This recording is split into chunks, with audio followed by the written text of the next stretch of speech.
ब्रजमंडल परिक्रमा हम लोग चर्चा करेंगे। कार्तिक मास है और हम लोग मानसिक रूप से ही पूरा ब्रजमंडल जो है वो दर्शन करेंगे। तो सबसे पहले जो है क्या होता है ब्रज, किस तरह से स्वरूप क्या है ब्रज का, ब्रज की सीमा क्या है, ब्रजमंडल परिक्रमा के नियम क्या हैं, परिक्रमा का समय क्या होता है और मथुरा का क्या महात्म्य है, ये सब देखने के पश्चात हम लोग अलग अलग जो जगह हैं जहाँ से भक्त लोग गौड़ीय वैष्णव लोग जनरली शुरू करते हैं, तो उसी क्रम से हम लोग देखेंगे। तो मथुरा की परिक्रमा है। मथुरा में कई दर्शनीय जगह हैं, जैसे श्री कृष्ण का जन्म स्थान है, विश्राम घाट है, यमुना जी के 24 घाट हैं, पीपलेश्वर महादेव, बलि महाराज का टीला, क्रूर भवन, कुब्जा कूप, रंगभूमि, रंगेश्वर महादेव। तो ये सब जगह हैं मथुरा में। साथ में अ, भूतेश्वर महादेव हैं, ज्ञान वापी है, महाविद्या देवी है, रजक वध है जहाँ पे रजक का वध किया था भगवान ने, गोकर्ण महादेव है, अम्बरीश किला है और मथुरा देवी है, पद्मनाभ जी का मंदिर है, आदि वराह जी का मंदिर है। तो ये सब मथुरा की परिक्रमा में है।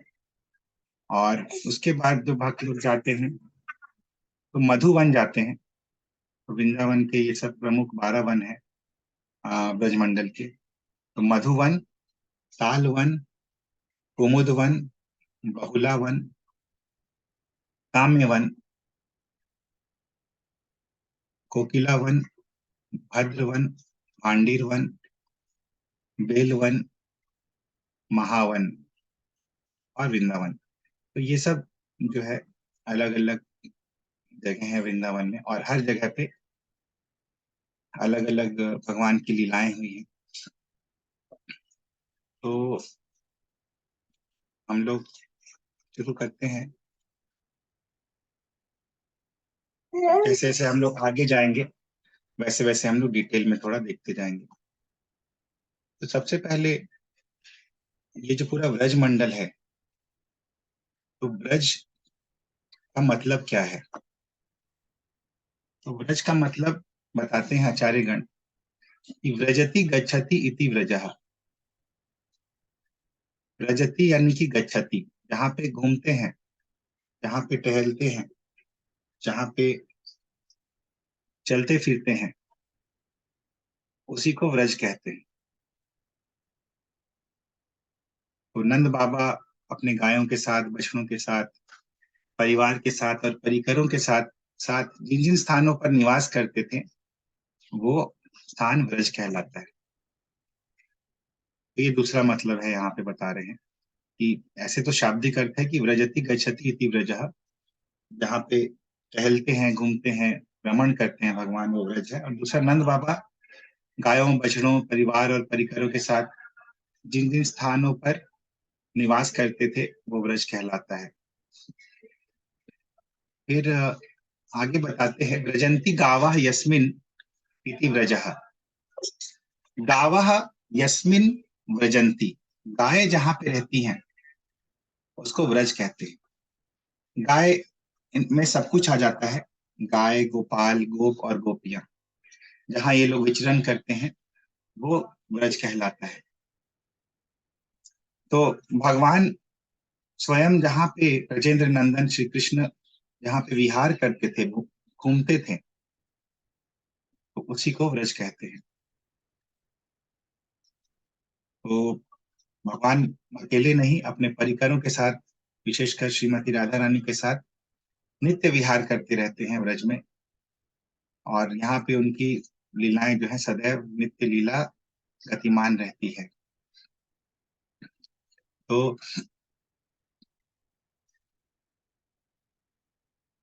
यहाँ पे जो रसिक भक्त लोग होते हैं, जो भावुक भक्त होते हैं, वो निरंतर भगवान के इस रस का आस्वादन करते रहते हैं। और भागवतम में व्रज का बहुत ही अच्छा वर्णन किया गया है, बहुत ही मन स्पर्शी वर्णन किया हुआ है। भागवतम में कहा गया है कि पुण्या बत ब्रज भुवो यदयम नीलिंग गूढ़ा पुराण पुरुषो वन चित्र माल्यः गाः पालयन् सह बलः प्रणयंश्च वेणुं विक्रीडयाञ्चति गिरित्र रमा रमार्चितांघ्रिः। तो पुण्या बत ब्रज भुवो यद अयम नीलिंग गूढ़ा, भगवान मनुष्य वेश में, गूढ़ वेश में,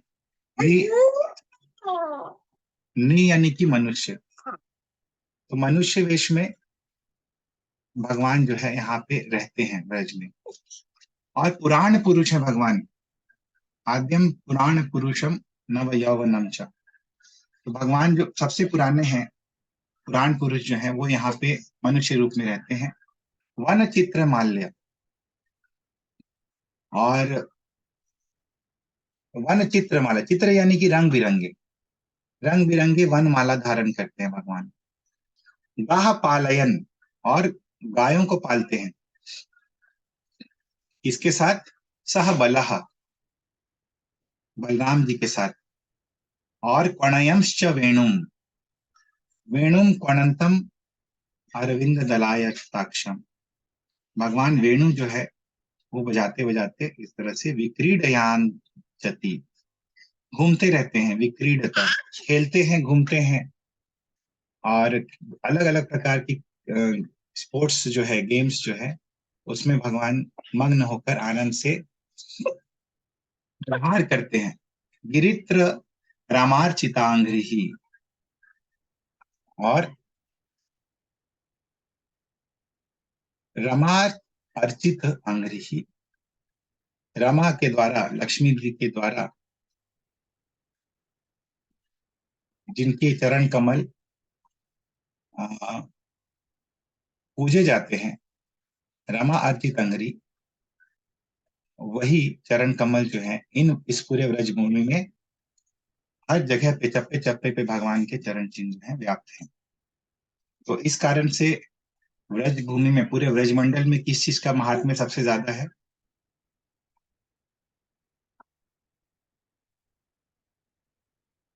बताइए कृष्णा माता जी। राज का। हाँ, तो ब्रज रज का जो महात्म्य है वो सबसे ज्यादा है। क्यों? क्योंकि भगवान वहां में घूमे, उनका चरण चिन्ह उसमें है। हाँ, तो भगवान का चरण से स्पर्श हुआ है। चरण चिन्ह तो अभी नहीं है, लेकिन चरण चिन्ह कहीं कहीं है, लेकिन जो मिट्टी है वहां की रज है वो टच हुई है भगवान के चरणों के स्पर्श से, हमेशा स्पर्शित हुई है, और वो रज अभी भी है वहां पे। और चैतन्य चरितामृत में भी कहा गया है, सर्वोपरि श्री गोकुल ब्रजलोक धाम श्री गोलोक श्वेत द्वीप वृंदावन नाम। सर्वोपरि श्री गोकुल ब्रजलोक धाम श्री गोलोक श्वेत द्वीप वृंदावन नाम। तो सर्वोपरि जो लोक है भगवान के स्पिरिचुअल प्लैनेट्स में, वो है ब्रजलोक या गोकुल। ये जो है सर्वोपरि है। और इसके और भी नाम बताते हैं। श्री गोलोक इसका एक नाम है, श्वेत द्वीप एक नाम है, और वृंदावन भी एक नाम है। ये सब पर्यायवाची हैं। गोकुल, व्रज, गोलोक, वृंदावन, श्वेत द्वीप, ये अलग अलग। भजे श्वेत द्वीपम, ब्रह्म संहिता में लास्ट में कहा गया है, भजे श्वेत द्वीपम। तो श्वेत द्वीप तो एक जहाँ पे ये रहते हैं क्षीरोदक्षाई विष्णु, और गोलोक को भी श्वेत द्वीप कहा जाता है। तो ये गोलोक जो है ये सर्वोपरि धाम है।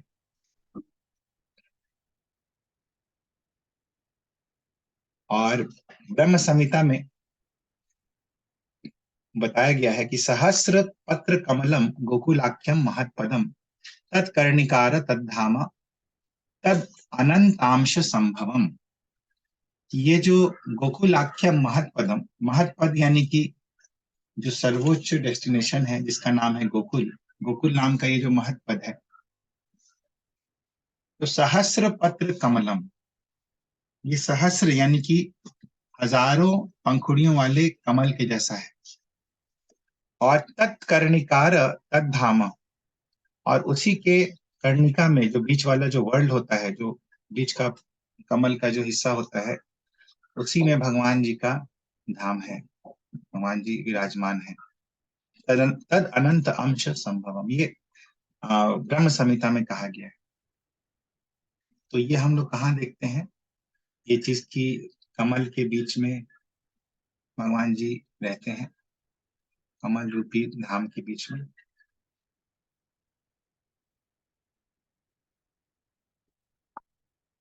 इतना माता जी। हम लोग जो भागवतम पढ़ते हैं उसमें तो है वो जी। और कहाँ पे है भागवतम में? भागवतम में नहीं है, तो हम लोग वृंदावन जो भजन है उसमें बताइए। क्या है?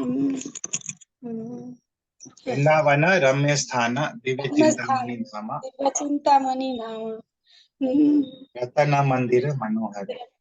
मनोहर तारामध्ये रत्नासन कदाचित काल नहीं है उसके बाद, वो तार नहीं मध्य अभी आया। नहीं आया है। आवृत कालिंदी नीरे, राज हमसा केली कोरे, ताहे शोभे कनक कमल। तो कालिंदी नीरे, कालिंदी यानी कि यमुना जी के जल में राजहंसा केली करे, राजहंस जो है वो केली करता है।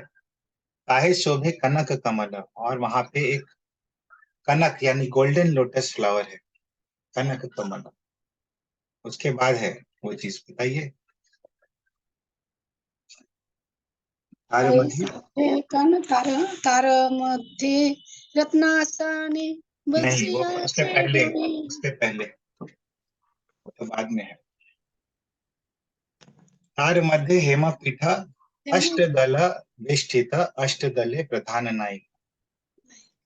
उसके मध्य में एक हेमपीठ है, हेमपीठ है सोने का, हेम यानी सोना। और अष्टदले वेष्टित, अष्ट दलों से वो वेष्टित है, परिवेष्टित है। चारों तरफ उसके 8 दल हैं, 8 पंखुड़ियां हैं इस कमल के बीच में। वैसे तो सहस्र दल वाला कमल है, लेकिन उसके बीच में अंदर वाला हिस्सा में 8 मेन पंखुड़ियां हैं। और इन 8 पंखुड़ियों पे प्रधान प्रधान जो नायिकाएं हैं, जो सखियां हैं, वो रहती हैं। तो ये प्रधान सखियां हम लोग जानते हैं, ललिता, विशाखा, चित्रा, चंपकलता, तुंग विद्या, इंदुलेखा, रंग देवी, सुदेवी। तो फिर उसके बाद है तार मध्य रत्नासने बोसियाचे द्विजने, चाम संगी सुंदरी राधिका। और उसके मध्य में ये जो हेमपीठ है, रत्नासन जो है यहाँ पे, वहां पे दोनों जन बैठते हैं। कौन? श्याम के साथ सुंदरी राधिका, श्याम संगी सुंदरी राधिका। फिर ये लोग क्या करते हैं? और रूप लावण्य राशि, अमिया पौड़ी छे खासी, हास्य परिहास संभाषण है। ये रूप और लावण्य की राशि है। लावण्य यानी कि यूथफुलनेस। कौन? श्याम संगी सुंदरी राधिका, इसलिए इनको युगल किशोर बोलते हैं। युगल या किशोर यानी किशोरावस्था में रहते हैं, और युगल यानी दोनों। तो वो रूप लावण्य राशि, इनका रूप और लावण्य का राशि इतना महान है।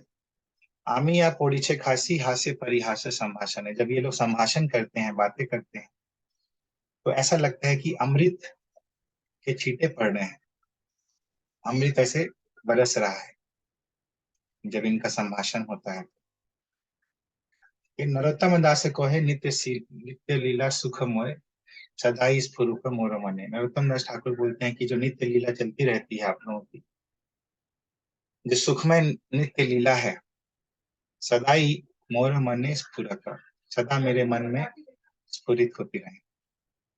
तो ये वृंदावन का बहुत ही सुंदर डिस्क्रिप्शन है इस भजन में। सब लोग याद कर लीजिए, ज्यादा बड़ा भजन नहीं है ये।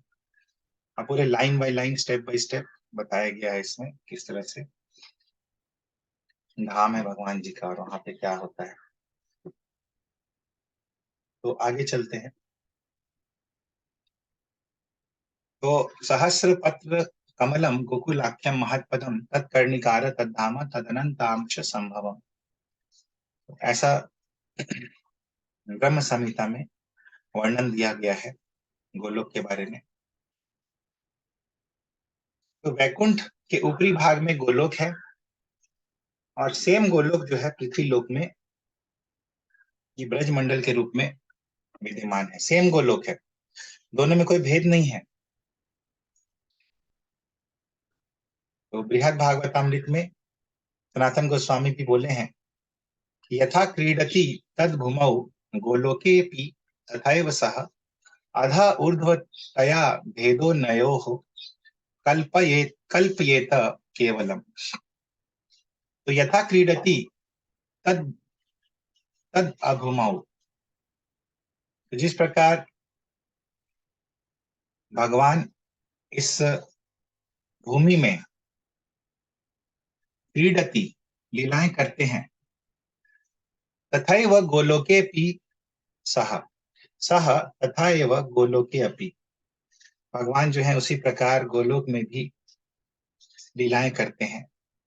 अध ऊर्ध्वतया भेदो अनयोः कल्पयेत केवलम। तो दोनों में भेद क्या है फिर?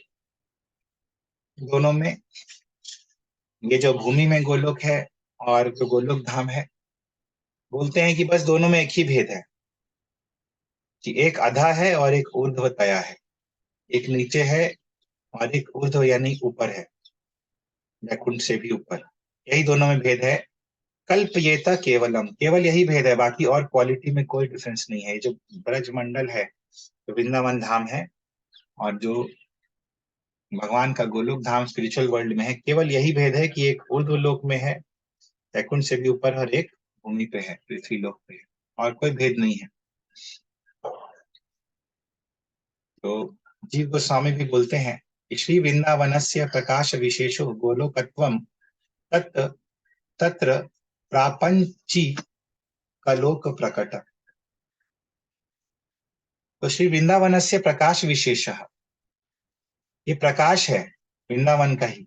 गोलोकत्वम तत् प्रापंचिक लोक प्रकट, ये प्रापंची लोक है। प्रापंचिक लोक यानी कि जो भौतिक जगत है, मेटेरियल वर्ल्ड है, उसको प्रापंचिक लोक बोलते हैं। तो ये प्रापंचिक लोक में प्रकट गोलोक, गोलोकत्वम, गोलोक की क्वालिटी लिए हुए, सेम है क्वालिटी में, बस ये जगह जो है वो चेंज हो गई। ये प्रापंचिक लोक में है और एक जो है आध्यात्मिक लोक में है। लीलावकाशत्वेनाव भासमानः प्रकाशो गोलोक इति समर्थनीय। तो समानः, समान है दोनों। प्रकाश जो होता है, किसी भगवान का जो प्रकाश एक्सपेंशन होता है, वो समान ही होते हैं। जैसे कृष्ण का जो प्रकाश एक्सपेंशन हुआ था, विस्तार हुआ था, वो कहाँ पे हम लोग देखते हैं कृष्ण का प्रकाश विस्तार? किन लीलाओं में?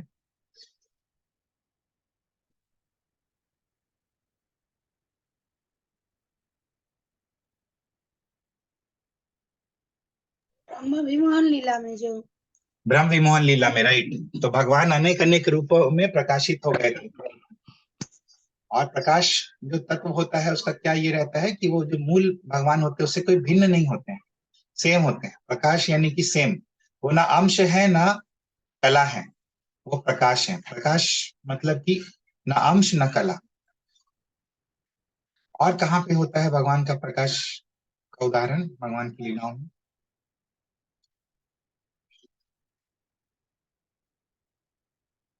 रसा डांस में होता है। कहाँ पे? रसा रसा रसा डांस, रास नृत्य में, राइट। रास नृत्य। रास नृत्य में भगवान का प्रकाश रूप जो है देखने को मिलता है। द्वारका में भी कुछ द्वारका में ये अलग अलग जो 16,108 महल थे भगवान के, उसमें भी भगवान का प्रकाश रूप जो है देखने के लिए मिलता है। कोई भी कृष्ण जो है वो ऐसा नहीं बोल सकते कृष्ण के अंश या कला थे, वो प्रकाश थे। तो याद रखिएगा, प्रकाश मतलब कि सेम, बस अलग अलग विस्तार है। तो उसी प्रकार श्री वृंदावन से प्रकाश विशेषो गोलोकत्वम तत्र प्रापंचिक लोक प्रकट। वृंदावन का प्रकाश विशेष गोलोकत्वम लिए हुए, गोलोक की क्वालिटी लिए हुए प्रापंचिक लोक में प्रकट हुआ है। लीलावकाशत्वेन आवभासमानः प्रकाशो गोलोक इति समर्थनीय। तो लीला जो है भगवान इसमें अलग अलग प्रकार के करते हैं। और भक्ति विनोद ठाकुर चैतन्य चरितामृत के आदि लीला में 4th चैप्टर के 47th श्लोक में बोलते हैं कि परकीया भावे अति रसेर उल्लासा ब्रज बिना इहार अन्यत्र नाही वास। ये जो भूमि में जो ब्रज मंडल है, इसका विशेषता ये है कि यहाँ पे जो भौम वृंदावन है, यहीं पे परकीया भाव जो है वो पाया जाता है।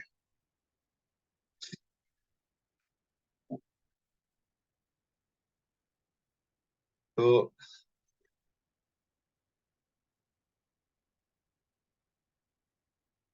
जो लीलाएं परकीय भाव में भगवान यहाँ करते हैं, वो स्पेशल लीलाएं जो हैं, बोलते हैं आचार्यगण, नित्य धाम में भी उसी प्रकार की लीलाएं जो है विद्यमान है। तो ब्रज मंडल में ही पूरे ब्रज में, दोनों ब्रज में, ऊर्ध्व ब्रज में और अधा ब्रज में, दोनों में ही ये परकीय भाव में ही भगवान की लीलाएं होती। तो परकीय भावे अति रसेर उल्लासा ब्रज बिना इहार अन्यत्र नाही वास। तो ब्रज यानी दोनों आ गया, ऊपर और नीचे दोनों वाला। तो जिस प्रकार भौम वृंदावन में लीलाएं होती हैं परकीय भाव में, उसी प्रकार जो नित्य धाम है वहां भी परकीय भाव में ही लीलाएं होती। परकीय भाव क्या होता है प्रभु जी? परकीय भाव यानी कि राधा और कृष्ण का जो है उनका विवाह नहीं हुआ है, तो उस भाव में जो लीलाएं होती हैं वो परकीय भाव होता है। जैसे लक्ष्मी नारायण है, ये तो उनका विवाह हुआ है, लेकिन राधा कृष्ण का जो है विवाह नहीं हुआ है, तो इस भाव में जो लीलाएं होती हैं ये परकीय भाव कहलाती है। स्वकीय और परकीय दो प्रकार के भाव होते हैं। द्वारका की रानियों के साथ स्वकीय भाव है भगवान का, और ब्रज की गोपियों के साथ परकीय भाव है। स्वकीय में क्या बोले? स्वकीय मतलब कि मैरिड, जैसे कृष्ण द्वारका अच्छा। की रानियों के साथ विवाहित हैं, तो वो जो भाव होता है वो स्वकीय भाव कहलाता है। ठीक है। तो वृंदावन में क्या बोले, वृंदावन में जो भगवान लीला की, वो भगवान का प्रकाश लीला जो नहीं, जो वृंदावन भौम वृंदावन है वो गोलोक वृंदावन का ही प्रकाश है। अच्छा, ये बोल रहे हैं। वृंदावन का प्रकाश है, धाम भी प्रकाश है। अच्छा, प्रकाश मतलब कि एक तरह का एक्सपेंशन, जिसमें कोई पोटेंसी में कोई डिफरेंस नहीं रहता है, सेम रहता है, इसी को प्रकाश बोलते हैं। उसी का उदाहरण के लिए समझाएं, प्रकाश तत्व क्या होता है भगवान के अवतार के संदर्भ में बताएं।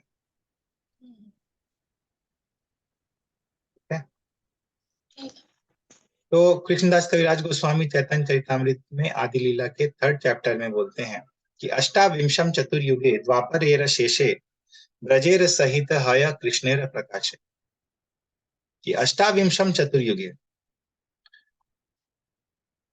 तो देखिए ये जब भगवान आते हैं अपने धाम से यहाँ पे, तो भगवत धाम में क्या होता है,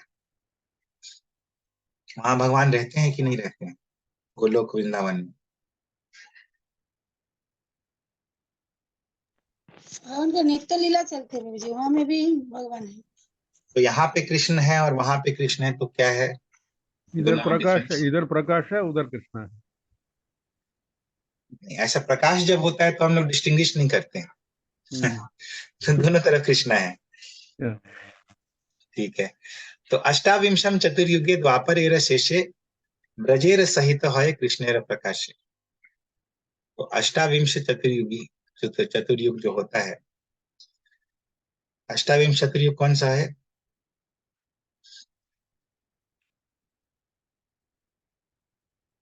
28वां चतुर्युग, इसमें हम लोग हैं अभी।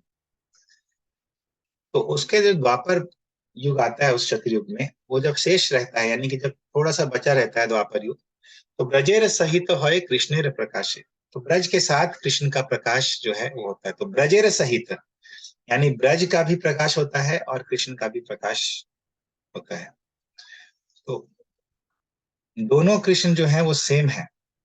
प्रकाश मतलब आप द्वारका के किसी भी महल में जाएंगे तो ये नहीं बोल सकते कि ये कृष्ण ओरिजिनल कृष्ण और ये कृष्ण जो है ये एक्सपेंडेड कृष्ण है। यही प्रकाश का यही खासियत है, प्रकाश मतलब सेम। तो ब्रजेर सहित अय कृष्णेर प्रकाश, ब्रज के साथ ही कृष्ण का प्रकाश होता है 28वें चतुर्युगी में। तो जैसे बोलते हैं स्वपार्षद सिंह धाम सवह अवतरी, जो बोलते हैं ना, स्वपार्षद और धाम लेके ही भगवान आते हैं ना। हाँ, लेकिन इसका मतलब ये नहीं कि वहां पे भगवान अपने पार्षदों के साथ नहीं रहते, वहां भी रहते। हाँ, ठीक है। ठीक है।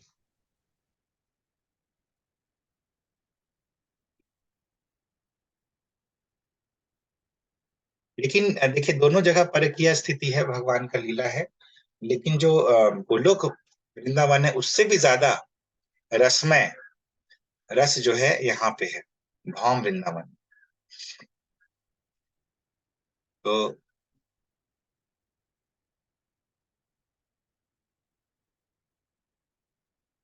अब प्रकट ब्रज में एक और खासियत क्या होता है कि जो जीव होते हैं, बद्ध जीव जो होते हैं, जो नॉर्मल जीव होते हैं, वो भी आंखों से भगवान को देख सकते हैं। इस चर्म चक्षु से, भौतिक आंखों से भगवान लक्षित हो जाते हैं। तो ये डिफरेंस है। तो वो डिफरेंस क्या बताएं हम लोग धाम वृंदावन और गोलोक वृंदावन के बीच में?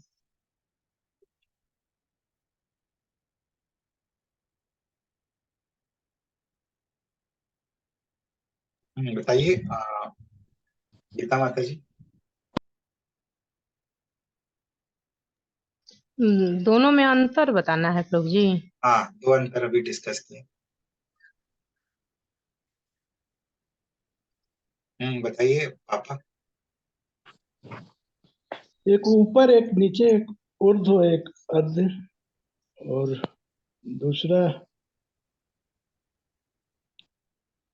तो पहले बताए थे तो उसको मिला के 3 डिफरेंस हो गया। अभी 2 डिफरेंस बताए थे, कृष्णा माता जी बताए।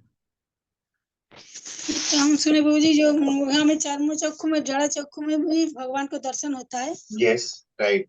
हाँ, हम नहीं सुने, दरवाजा खोले चले गए ही आए। और दूसरा चीज ये कि जो परकीय रस का आस्वादन होता है गोलोक वृंदावन से भी उत्कृष्ट आस्वादन इस धाम वृंदावन में होता है। बहुत ही ज्यादा इंटेंस होता है यहाँ पे उस रस का आस्वादन। तो ये 3 डिफरेंस देखे हम लोग टोटल में। तो आंखों से भी लक्षित हो जाते हैं भगवान, आंखों से भी दिखते हैं भगवान, चर्म चक्षु से भी दिखते हैं इस धाम वृंदावन में।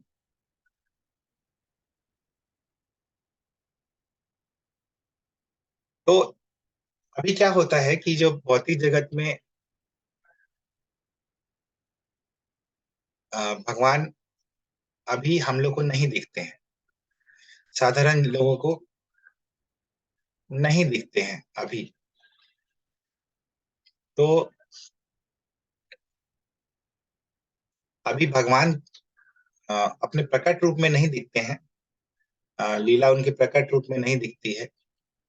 लेकिन जब भगवान आए थे, जब आए थे 5000 साल पूर्व, जो चर्म चक्षु से भगवान दिखते थे, तो वो प्रकट प्रकाश कहलाता है भगवान। और अभी जो है लीलाएं चलती रहती हैं भगवान की, लेकिन वो हमें नहीं दिखता है, वो अप्रकट प्रकाश कहलाता है। और तीसरी चीज क्या होती है? दृश्यमान प्रकाश। दृश्यमान प्रकाश यानी कि अभी भी हम लोग को वृंदावन में जो कुछ दिखाई देता है धाम में, भगवान की लीला स्थलियां, भगवान के विग्रह, भगवान के चरण चिन्ह, भगवान के मुरली का चिन्ह,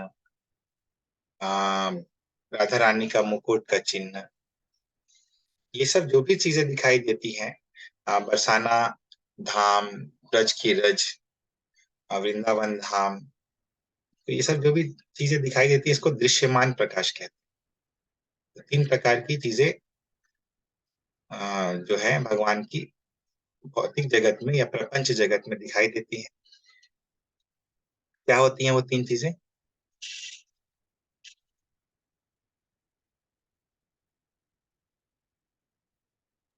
गोलोक से भी उत्कृष्ट रस है। नहीं, वो तो डिफरेंस है। 3 चीजें डिफरेंट। क्या दिखाई देती हैं? ये 3 चीजें, 3 प्रकाश जो हम लोग डिस्कस किए, वो क्या क्या प्रकाश डिस्कस किए? चरण प्रकट, चिन्ह है। अप्रकट और दृश्यमान। हाँ बोलिए पापा, क्या है? प्रकट, अप्रकट और दृश्यमान। हरी बोल, वेरी नाइस। क्या है तीनों में डिफरेंस? एक में प्रकट मतलब जिस समय आए थे 5000 साल पहले वो प्रकट था, हाँ। और इस समय अप्रकट है, और जो चीजें हैं वो दृश्यमान है, जो उनसे संबंधित चीजें हैं दैट इज दृश्यमान अभी जो है। हाँ, तो चीजें नहीं बोलेंगे, वो भी आध्यात्मिक ही है। आध्यात्मिक जो भी भगवान की लीलाएं के जो चिन्ह है वो अभी भी विद्यमान है, वो दृश्यमान प्रकाश है। तो ये 3 प्रकार के प्रकाश हम लोग देखें। तो नोट्स नहीं बनाएंगे तो कुछ याद नहीं रहेगा। सब लोग नोट्स बनाइए। गीता माता जी, कृष्णा माता जी, आप लोग नोट्स बनाते हैं तो बनाइए। बना रहे बोझ बोले इसका क्या प्रकट अप्रकट और दृश्य किस किस चीज के बोले? समझाइए पापा।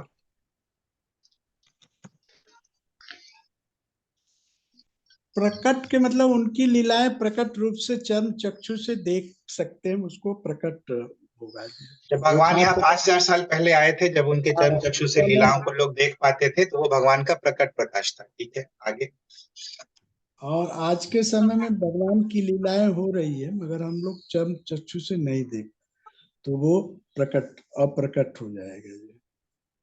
अप्रकट प्रकाश, राइट। क्योंकि वृंदावनम परित्यज्य पादम एकम न गच्छति, भगवान वृंदावन को छोड़ के एक भी कदम बाहर नहीं निकालते हैं। तो यानी वृंदावन में अभी भी हैं, क्योंकि ये गोलोक वृंदावन और भौम वृंदावन एक ही है, बस एक ऊपर है एक नीचे है। तो भगवान की लीलाएं अभी वहां चलती रहती है। तभी जो षट गोस्वामी गण थे वो लोग भगवान की लीलाओं को देख के इतने सारे ग्रंथों को लिखा उन्होंने, क्योंकि उनको दृश्यमान हुई वो लीलाएं, उनको दिखी, वो अप्रकट प्रकाश को भी विटनेस कर पाए वो लोग। और तीसरा दृश्यमान जो उनसे उनसे संबंधित जो चिन्ह है, वो जो आज की समय में है, वो दृश्यमान प्रकाश। हाँ, जो आज भी हम लोग देख सकते हैं। जैसे क्या क्या देख सकते हैं कृष्णा माता जी? उनका वेणु का चिन्ह, उनका हाँ, जो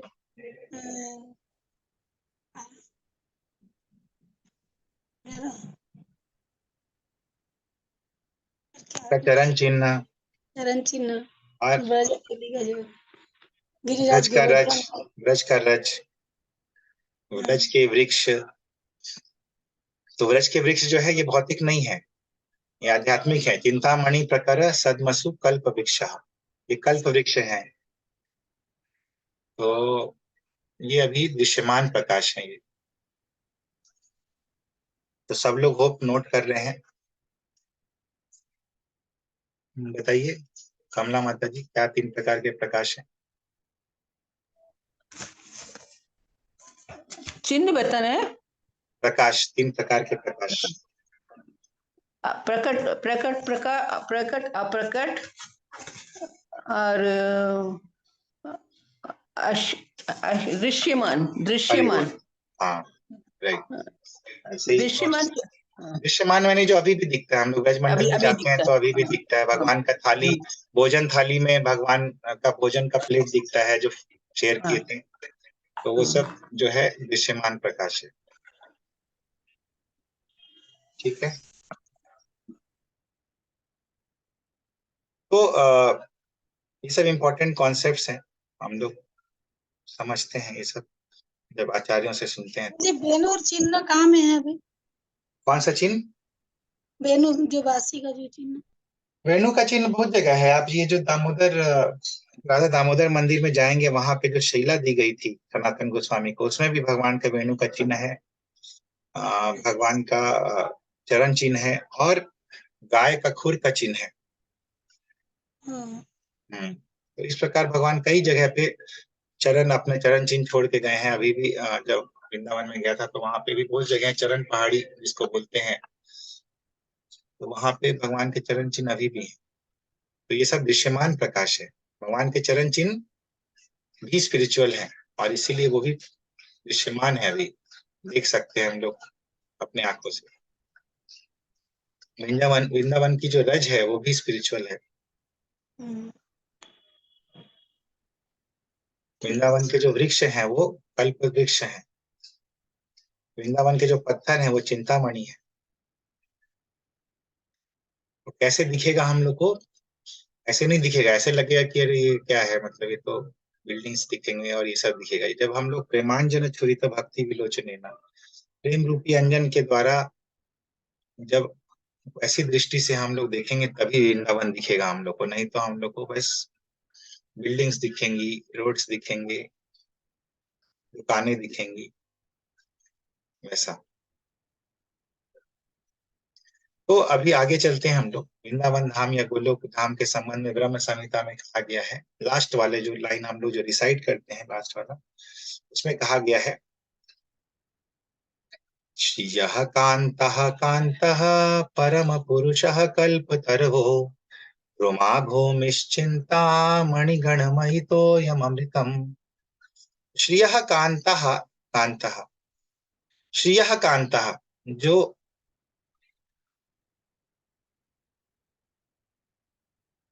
लक्ष्मियां हैं, लक्ष्मी और गोपी इंटरचेंजेबली यूज करते हैं, गोपियों को लक्ष्मी भी बोलते हैं। तो ये जो श्रियः कान्तः, जो कांताएं हैं, जो सुंदर सुंदर गोपियां हैं, उनके कांत, उनके जो स्वामी हैं, परम पुरुष है वो। परम पुरुष भगवान राजेंद्र नंदन ही उनके एकमात्र कांत हैं, यानी स्वामी है। और कल्प तरवः द्रुमः, द्रुमा है यानी कि वृक्ष। तो जो द्रुमा है, जो वृक्ष है, वो कल्प तरु है। कल्प तरवः द्रुमः।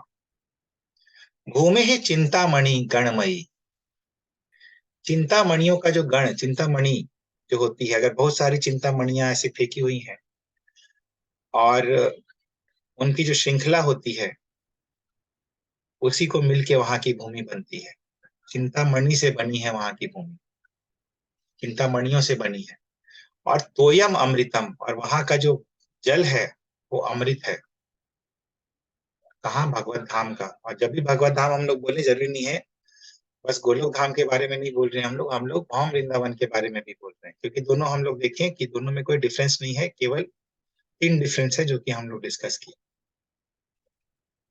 फिर बोलते हैं ब्रह्मा जी, कथा गानम नाट्यम गमनम अपि वंशी प्रिय सखी चिदानंदम ज्योति परमपि तदास्वाद्यमपि च।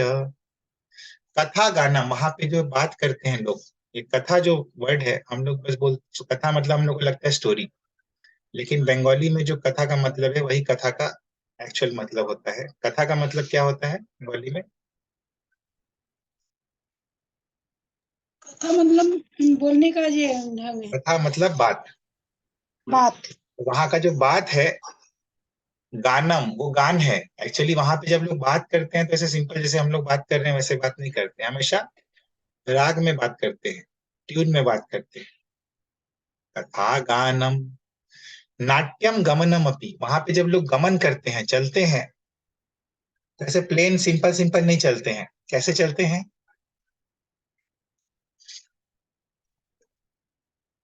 नाचते हुए, नाट्यम। डांस नाचते नाचते चलते हैं। नाचते नाचते चलते हैं। अब नाचते नाचते चलने का मतलब क्या है? कि थिरकते हुए चलते हैं, हमेशा भगवान के इसमें एब्जॉर्ब रहते हैं। नाचते नाचते चलने का उदाहरण कहाँ देखते हैं हम लोग?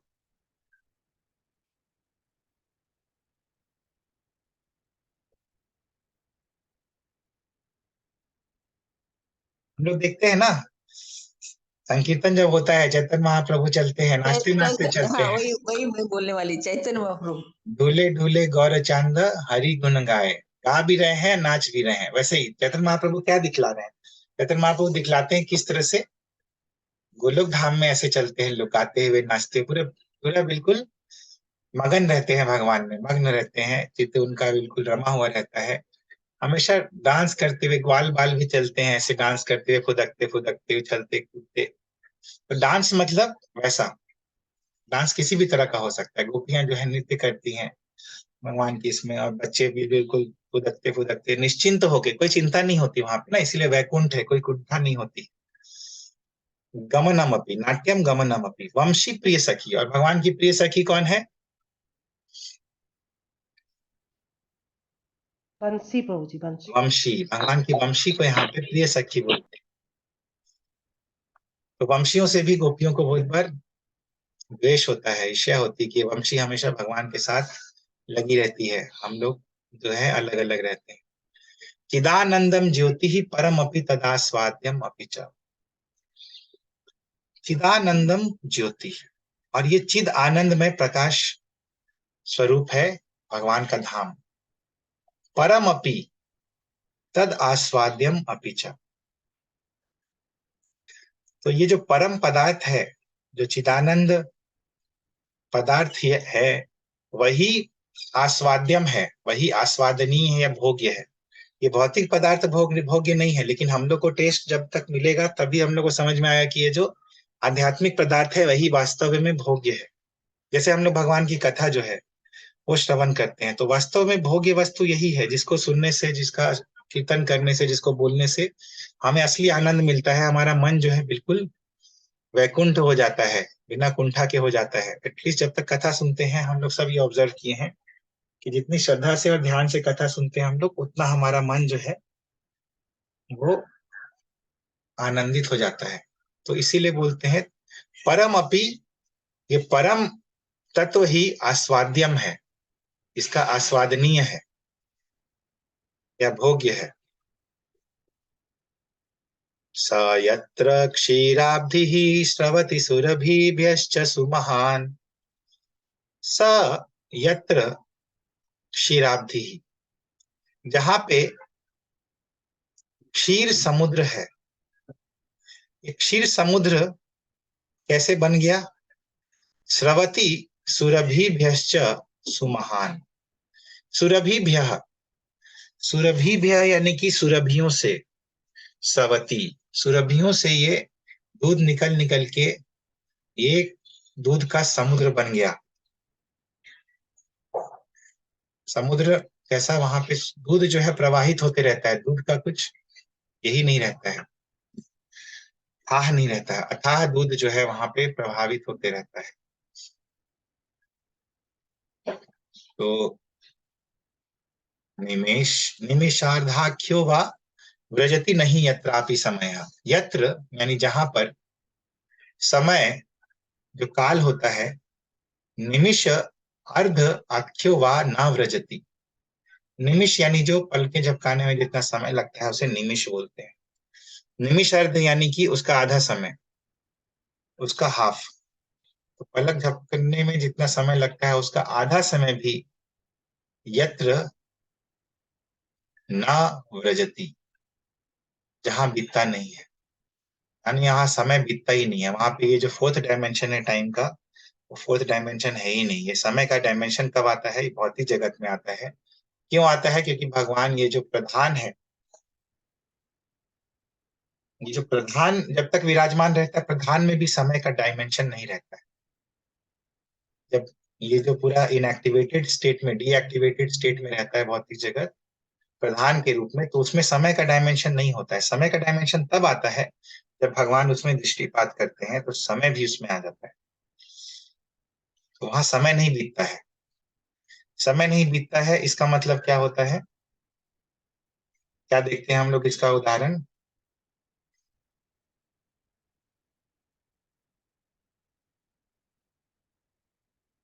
भगवान बराबर नवयौवन रहते हैं, तो वो भी होगा कि समय नहीं बीत रहा है। हाँ, हम लोग देखते हैं भगवान की एज जो है, भगवान तो लेकिन यहाँ भी रहते हैं, हम यहाँ भी नव यौवन रूप में ही रहते हैं। भगवान का एक एज जब रीच हो जाता है इस भौम वृंदावन में भी, या इस पूरे भौतिक जगत में भी, द्वारका में कहीं भी, तो भगवान नव यौवन ही रहने लगते हैं उसके बाद। तो कहाँ देखते हैं हम लोग कि समय नहीं बीतता है भगवत धाम।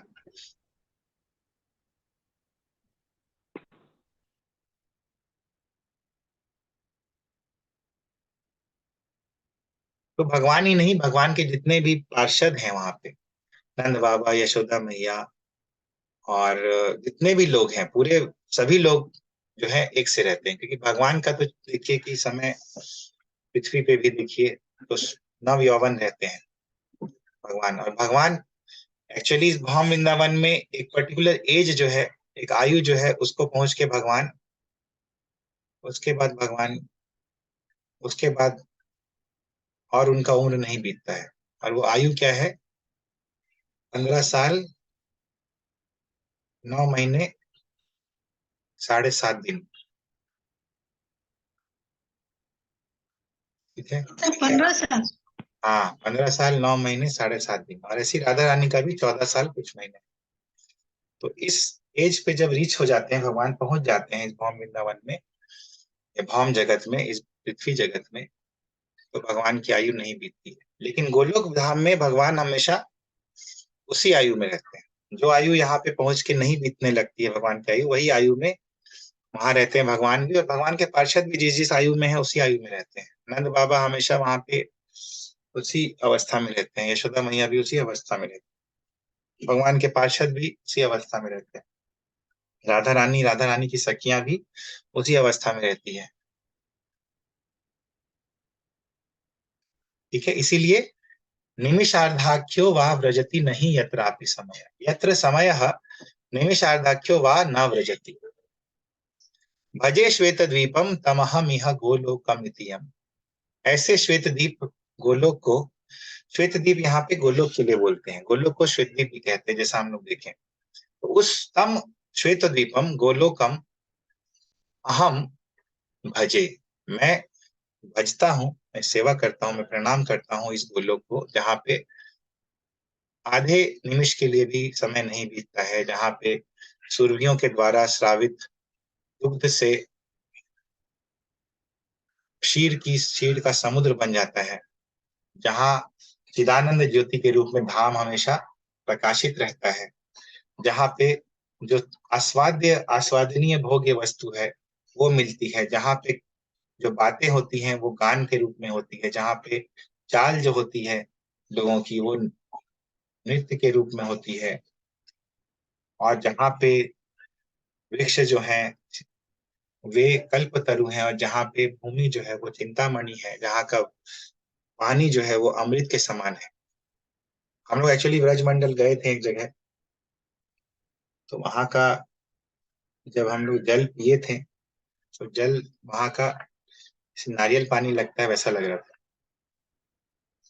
तो ये अभी भी देखते हैं हम लोग। और वहां पे कौन रहता है? श्रीयः कांतः, जो परम सुंदरियां गोपियां हैं, उनके कांत, श्रीयः कांतः कांतः, श्रिया कांतों के कांत, श्रिया कांताओं के कांत, गोपियों के कांत परम पुरुष रहते हैं। विदंतस्ते संतः क्षिति विरलचारः कतिपय। लेकिन अभी लास्ट लाइन देखिए कितना अच्छा, ये आप लोग इसका रेफरेंस चाहते हैं तो ब्रह्म संहिता में जो रिसाइटेशन करते हैं हम लोग, उसका जो लास्ट श्लोक है वो है। तो ये जो अभी जितनी भी चीजें हम लोग डिस्कस किए गोलोक की क्वालिटीज, कतिपय संत लोग ही क्षिति विरल चारः, विरले ऐसे क्षिति में, इस पृथ्वी पर, क्षिति यानी पृथ्वी, पृथ्वी पे ऐसे कुछ विरले कतिपय संत ही हैं जो ते विदंतः, जो इस बात को जानते हैं।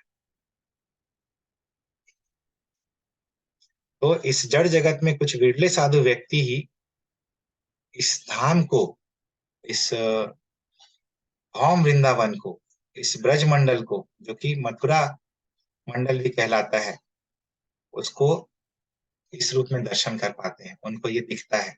कुछ विरले लोग ही, क्योंकि सामान्य लोग जो हैं उनको केवल नॉर्मल दिखता है। और ये जो है श्रवण करने से, बार बार श्रवण करने से इस चीज का, वहां जाके यात्रा करने से, श्रवण करने से, वहां पे बैठ के उस जगह के बारे में, तब ये जो लीलाएं जो है वहां की दृश्यमान हो जाती हैं। और ऐसे कुछ विरले ही साधु व्यक्ति होते हैं जिनको इस रूप में व्रज का दर्शन होता है। और ऐसे लोग जो इनको दर्शन होता है वो लोग अपना जो सर्वस्व है इस वृंदावन पे न्यौछावर कर देते हैं और वृंदावन से उनकी आसक्ति हो जाती है ब्रजमंडल से। इसलिए देखिएगा अभी भी कुछ लोग, ऐसे तो बहुत तरह के लोग हैं वृंदावन में, ब्रजमंडल में।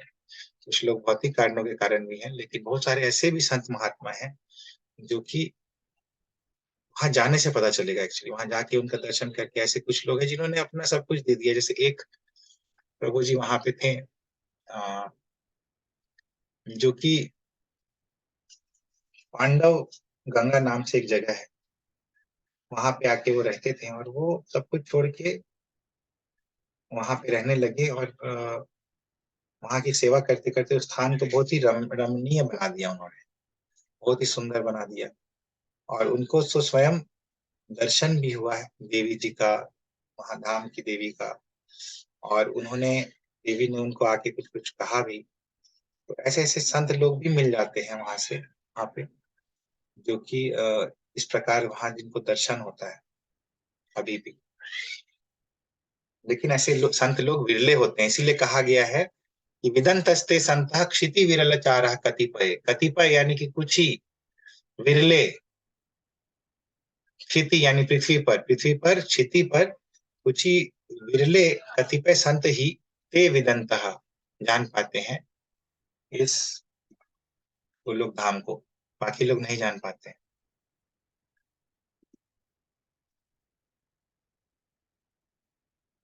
तो कौन ऐसा जान सकता है? भगवान की कृपा जिस पे आ जाती है वे जान पाते। भगवान की कृपा कैसे आती है?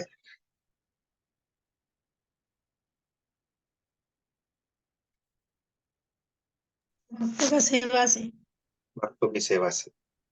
और भक्तों की सेवा में सर्वोच्च सेवा किसकी है? गुरुदेव। गुरुदेव की सेवा। कहाँ पे ये बोलते हैं हम लोग? जैसे प्रसाद भगवत प्रसादो। तो यस्य प्रसादात, जिनके प्रसाद से, भगवत प्रसादो, भगवान प्रसन्न हो जाते हैं। जिनके प्रसन्न होने से भगवान प्रसन्न हो जाते हैं और भगवान प्रसन्न होकर फिर कृपा करते हैं। तो सेवा जो है वो सबसे इम्पोर्टेंट है, गुरु की सेवा और वैष्णवों की सेवा, भक्तों की सेवा, धाम की सेवा। तो इवन ऋग्वेद में भी ब्रज धाम का वर्णन पाया गया है। तो ऋग्वेद के प्रथम मंडल में 154वें सूक्त में इसका वर्णन पाया गया है।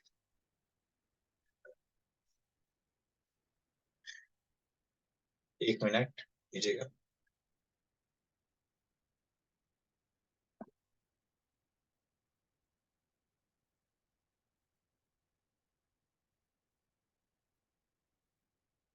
तो ऋग्वेद में कहा गया है तावाम वस्तुन्युष्मसि गमध्य यत्र गावो भूरि श्रृंगा अयासः अत्राह तद उरुगायस्य वृष्णः परमं पदम अवा भाति भूरि। तो देखिए ऋग्वेद में भी ये कहा गया है कि तावाम वास्तुनि उष्मसि गमध्य यत्र गावो भूरि श्रृंगा अयासा। यत्र गावः, जहां पे गाय जो है, भूरि श्रृंगा अयासः, बहुत सुंदर सुंदर सींग वाली गाय है और बहुत ही उत्तम उत्तम गुणों वाली गाय है। अत्राह तद उरुगायस्य वृष्णः परमं पदम अवभाति। तद उरुगायस्य वृष्णः, तद उरुगाय, और जहां पे ये जो श्री कृष्ण है परम पुरुष, वो जो वेदों में प्रतिपाद्य है, उरुगाय हैं, वो क्या करते हैं? कृष्णः परमं पदम अवभाति पुरी, वो वहां पे मुरली बजाते हुए उन गांवों का पालन करते हैं। वही जो है, वही जगह जो है वो परम पद है, टॉपमोस्ट डेस्टिनेशन है। पद यानी कि डेस्टिनेशन, परम यानी कि टॉप मोस्ट, श्रेष्ठतम धाम भगवान का वही है। और भागवत में भी जो गोपियां हैं वो वृंदावन का महिमा का गान करती हैं।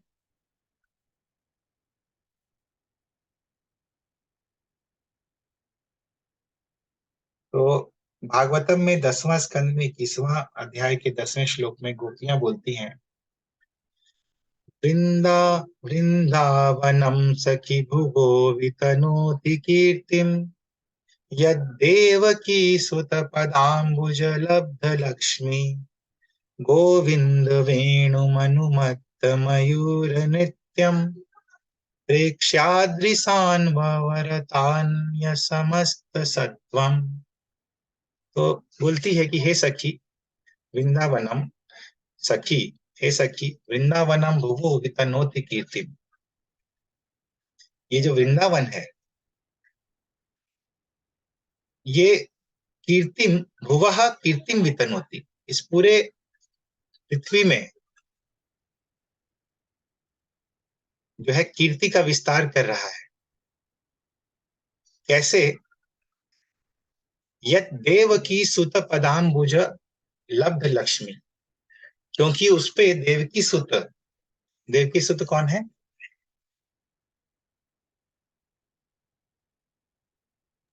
कृष्ण।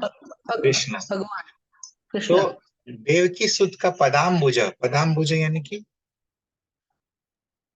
चरण चरण चरण कमल। कमल। चरम पद। तो चरण कमल का जो छाप है लब्ध लक्ष्मी, तो चरण कमल का जो छाप है, चिन्ह जो है, उससे सुशोभित होकर वृंदावनम, हे सखी वृंदावन क्या कर रहा है? भुवः कीर्तिम वितनोति, इस पूरे पृथ्वी पर अपनी कीर्ति का विस्तार कर रहा है। क्यों? क्योंकि भगवान के चरण चिन्ह उस पे हैं। तो देखिए, ये जो भगवान का कुछ कृपा मिल जाता है किसी को, तो उसका कीर्ति का विस्तार हो जाता है, वो कीर्तिमान हो जाता है। जैसे प्रभुपाद को भगवान की कृपा मिली थी, देखिए कितने कीर्तिमान हो गए प्रभुपाद। तो वृंदावन भी इसी तरह से भगवान के चरण चिन्हों को प्राप्त करके कीर्ति का विस्तार कर रहा है। कीर्ति वितन होती। गोविंद वेणुम अनुमत्त मयूर नृत्यम, और देखो सखी यहाँ पे क्या हो रहा है कि गोविंद की वेणु को सुनकर अनुमत्त मयूर नृत्यम, नृत्य, ये जो मयूर हैं ये अनुमत्त होकर, पूरे मदमत्त होकर नृत्य कर रहे हैं। प्रेक्ष्याद्रि सान्व वरतानी असमस्त सत्व, और देखिए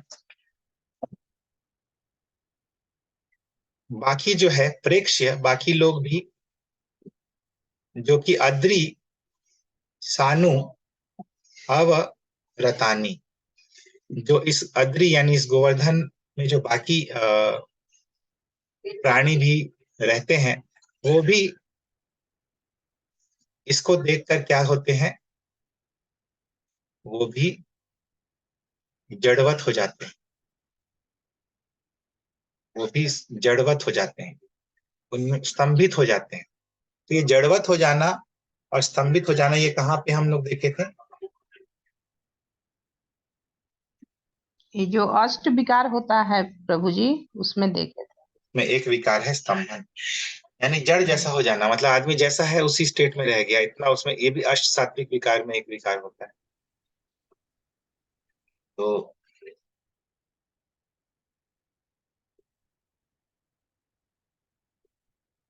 आगे भी गोपियां लोग बहुत ही अच्छा डिस्क्रिप्शन करती है। इसी श्लोक के आगे हम लोग जाएंगे 10, 21, 10 के बाद। तो वृंदावन का सुंदरता का वर्णन बहुत ही सुंदर तरीके से गोपी लोग करती हैं। तो ये हम लोग बस एक ही श्लोक और सैंपल के लिए देखें।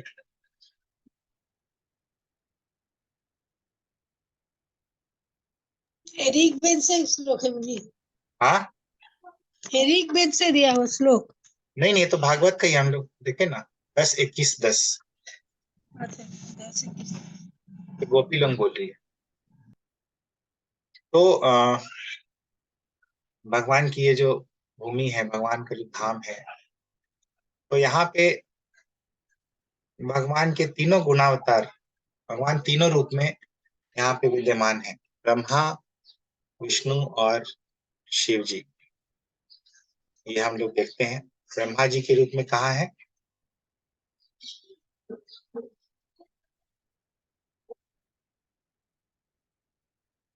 बरसाना में। बरसाना में कहाँ पे, किस रूप में है ब्रह्मा जी? Mountain mountain. हाँ हाँ, जो बरसाना का जो पर्वत श्रृंखला है वो एक्चुअली 4 पर्वत है वहां पे बरसाना में। तो ब्रह्मा जी के जो 4 सर हैं वो 4 पर्वत के रूप में है वहां। तो दानगढ़, मानगढ़, भानगढ़ और विलासगढ़, ये जो 4 पर्वत हैं, यही ब्रह्मा जी के 4 सर हैं। और एक जो पर्वत है जहाँ पे हम लोग जाते हैं वो एक्चुअली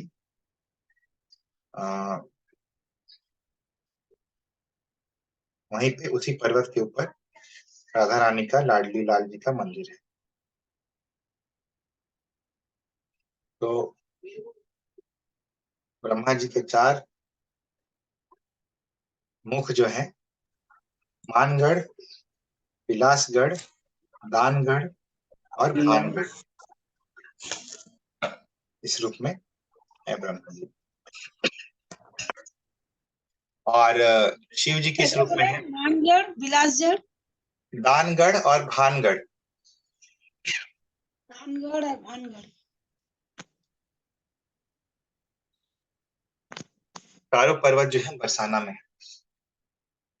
और उसी प्रकार शिव जी किस रूप में है?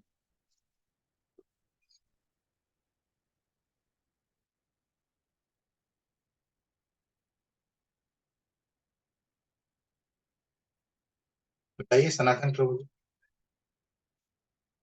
वृंदावन में है, वृंदावन में वृंदावन। तो शिव जी तो पंच महादेव, वो तो है ही, गोपेश्वर, पंचमहा कपिलेश्वर, वो तो है, लेकिन उधर भी पर्वत के रूप में कहाँ पे है?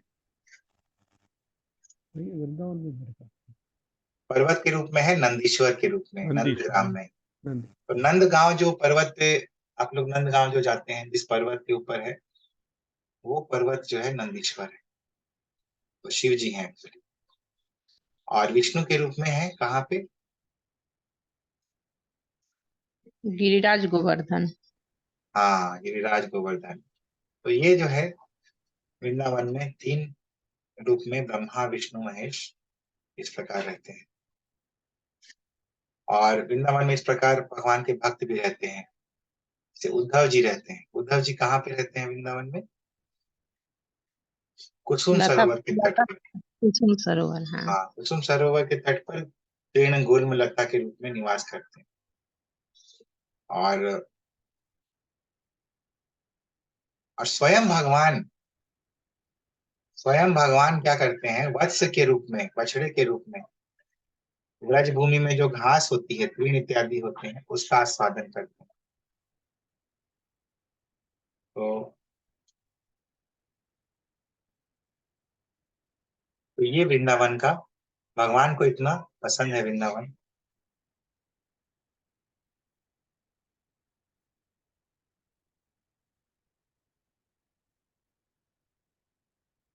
तो अभी वृंदावन का मतलब हम लोग देखते हैं, सनातन गोस्वामी वृंदावन का मतलब बताते हैं, तो वो हम लोग देखेंगे। हम लोग मंडे को देखेंगे आगे, समय चुकी हो गया है। तो ये हम लोग थोड़ा सा इंट्रोडक्शन जो है वृंदावन का आज देखें। प्रभु जी, कुसुम सरोवर में कौन रहते हैं? कुसुम सरोवर उद्धव जी गुल्म लता के रूप में, गुल्म और लता के रूप में रहते हैं।